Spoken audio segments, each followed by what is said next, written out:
Anticoagulation Associates, in partnership with WakeMed Health Systems. Anticoagulation Associates is a clinic where patients in the WakeMed Health System requiring anticoagulation therapy for various medical conditions have their labs monitored and medication therapy adjusted based on those labs. The clinic will be staffed by a hematologist that serves as medical director, a staff MD, and 7 nurse practitioners, as well as support from nursing staff and clerical staff. Our EMR module will transmit lab information as well as medication administration records and prescriptions written for patients seen in the clinic.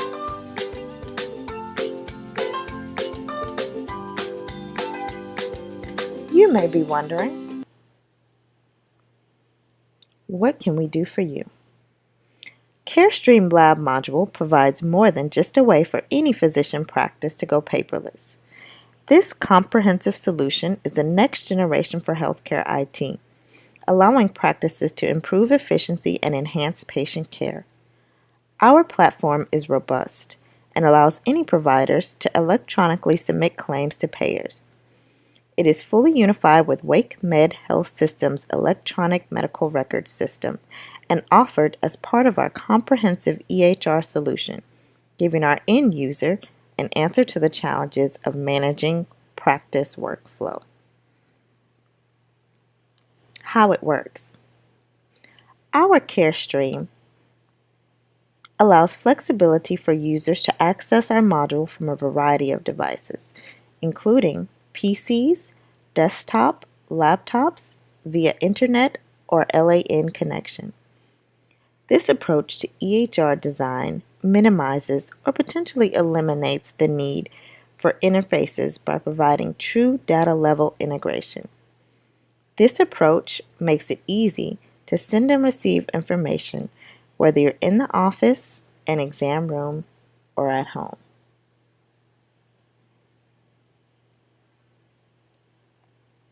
We make following the rules easy. Regulatory requirements. Demonstrating meaningful use is vital for the success of care providers and for the health of our community. Included in the strategies for demonstrating meaningful use is the electronic submission of reportable laboratory results. This is often referred to as electronic laboratory reporting, or ELR. A number of new requirements under meaningful use will impact labs both directly and indirectly. For providers, a number of lab orders must now be entered into the EHR through computerized physician order entry systems, or CPOEs, and they must be received electronically in a structured data format. Hospitals and physicians also must be measured by quality metrics that rely on lab data. HIPAA. Hospitals and providers are very aware of the need for compliance with HIPAA, but are not necessarily aware of all the potential vulnerabilities to protect health information. EMRs create a lot more potential for unauthorized use and disclosures because the information is much more readily available. The increased availability of private information may require increased vigilance by hospital leaders and employees. Although most health systems have HIPAA training and education programs, EMRs may necessitate a heightened awareness and recognition of the specific challenges that an electronic database presents. ICD-9 coding and billing. Medicare and other insurance payers frequently audit our patients' bills together with documented orders and diagnoses written in the patient medical records. This is to ensure that only those procedures ordered are billed for. Furthermore, the procedures ordered must be deemed medically necessary. That is, it is documented that the patient demonstrates signs and symptoms which justify the test ordered. Correct CPT coding is the responsibility of the provider of diagnostic services.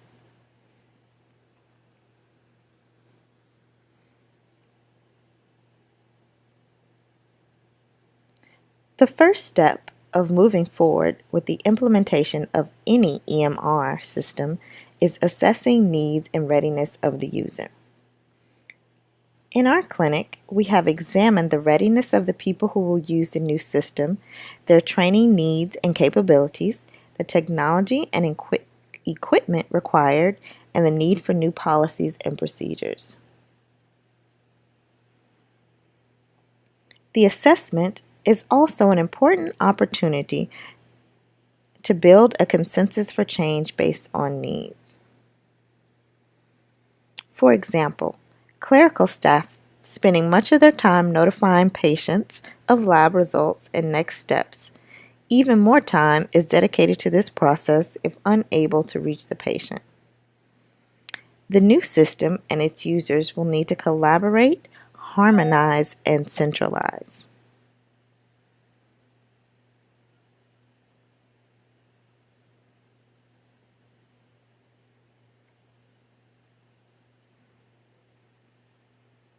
Leadership commitment equals clinical engagement. Communicate an improved process that resonates the local needs and its benefits. Example, clerical staff not tied to phones all day. Physicians can easily make dosage changes in real time when they receive the lab results and establish and adhere to a timeline. Training and education. For the staff, initial training will take several sessions. First, we will focus efforts on those most resistant to the change and ensure that everyone has computer skills required to operate the system. Training will start several months ahead of rollout. It will be ongoing for new staff after the initial startup, and patients will be educated at each clinic visit about the new workflow process and given resources for assistance. And now, to lay the groundwork. To make the go-live day as smooth as possible, we will also need to plan for installation of new hardware and software, preload demographics of current patients, establish network security and harmonization, develop a growing super user pool, and plan for overstaffing for the initial go-live period. Go live. This is the big day. Make sure you use super user pool staffing to ensure adequate assistance during this initial period. After a week or two, fewer super users will be needed, and by week 5, they will be available on an on-call basis only. Logistical support will be on site during the entire initial period. Daily huddles with your team to review what happened the day before, lessons learned, and preview the coming day. Sustainability. There are 4 steps involved here: revise, reassign, retrain, and assimilate. Revise any major workflow issues. Reassign roles to better meet new processes. Retrain as necessary on the new system. Assimilate to the new culture. While this graphic shows a one-way process, many of the steps overlap and are interrelated. We have chosen to use the Plan, Do, Study, Act quality improvement method. The PDSA cycle will allow us to create measurable objectives, test small-scale changes, study the effects of implementation, and make changes as necessary. Well, in the planning stages of the QI process, we've determined that the objective of implementing this EMR module is to increase efficiency of communication between our practice, anticoagulation associates, and our primary payer, Medicare. We can evaluate our progress towards reaching this objective by measuring our performance on the following indicators: number of claims denials, wait time for medication change approvals, and timely payer reimbursements. We have established a baseline measurement of these indicators and aim to reduce claim denials by 50%, decrease wait times for medication change approvals by 75%, and decrease time for reimbursement by 50%. While much of the do phase is outlined by the implementation strategy, there are a few points to maximize. First, building in time or even lighter patient loads for practitioner piloting a module will help to minimize clinical operations while gaining feedback on the ease and use of the efficiency of the module. Documentation of observations in the do phase, both positive and constructive, reinforces the benefits of the module and creates a list of new issues to address during the next do phase of the cycle. This will also keep the end users engaged as they are ensured that their feedback is valuable and will be used when able.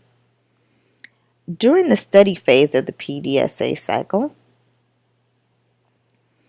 feedback from end users will be collected and aggregated. Progress towards a measurable goal will also be compared to the baseline data. Solution to problem identified during the pilot testing will be implemented in the ACT phase. The PDSA cycle can be repeated based on new information learned during the initial cycle. And now you may be wondering, what's it going to cost you? The cost of implementing an EHR can vary greatly depending on many different factors. Some of these factors include the brand, how many functions are involved, and how many providers the EHR serves. Several studies estimate the cost of purchasing and installing an EHR, or electronic health record, range from $15,000 to $70,000 per provider. This cost can vary depending on whether you select an on-site or a web-based EHR deployment system. Web-based EHR deployment is known as software as a service, typically requires providers to pay a fixed monthly subscription cost. On-site deployment typically requires providers to pay for ongoing costs to support and manage on-site data servers. There are 5 main components of EMR implementations that have an impact on the cost. These include implementation assistance. Potential implementation assistance costs include IT contractors, attorneys, electrician, and/or consultant support, chart conversion, hardware network installation, and workflow redesign support. Training. Your organization will need to train your physicians, nurses, and office staff before and during the EHR implementation. Physicians, nurses, and office staff should know how to use the EHR and associated hardware and how the EHR will create new workflows for the practice. Ongoing network fees and maintenance. There is the potential cost of hardware and software license, maintenance agreements, ongoing staff education, telecom fees, IT support fees. Additionally, new staff may need to be hired to work with this EHR system, including IT operations staff, clinical data analyst, or application analyst. EHR software. Potential software costs include an EHR application, interface modules like our lab interface module, and upgrades to your EHR applications. Software costs vary depending on whether you select on-site or web-based deployment options. Hardware. Potential hardware costs may include database servers, desktop computers, laptops, printers, and scanners. Although there are high costs associated with implementing an EHR, these costs can be offset over time. EHRs help practices reduce the cost of providing cares in many ways. Other savings include reducing administrative cost, minimizing claims denials and lost charges, reduction of wasted time reviewing results of duplicate tests, reduction of running duplicate tests/procedures.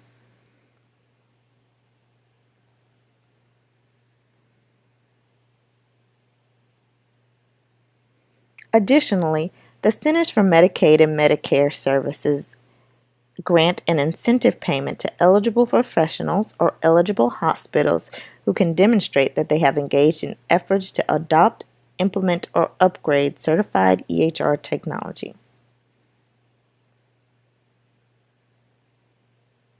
According to a study published in Health Affairs, most practices are able to cover the cost of their EHR system in approximately 2.5 years, and then receive an average of approximately $23,000 per year per full-time employee in net benefits. Other studies show that after integration of the EMR, groups saw a return investment from increased cost efficiency. The new EMR saved this particular practice $114,000 in its first year of operation.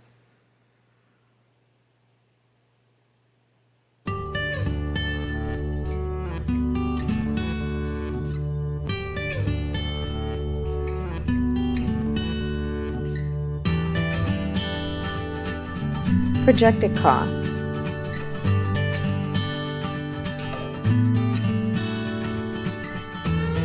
You can expect to see revenue increases from an accurate, higher level coding and efficiency related savings. EHR care is designed as a typical long-term care. A variety of investments are needed to support the EHR system. We project a 5-year cost to include investments in the area of software and interface, different and additional computer devices, system hosting, systems to help manage the support for users, telecommunication costs for added bandwidth and wireless networks within facilities.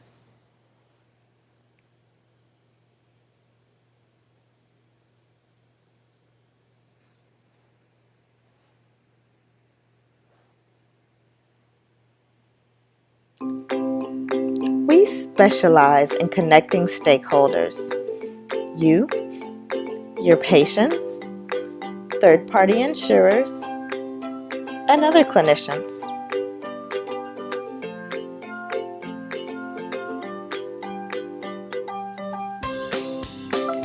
CareStream's health modules, helping people reach their potential. And now we've come to the end of our presentation.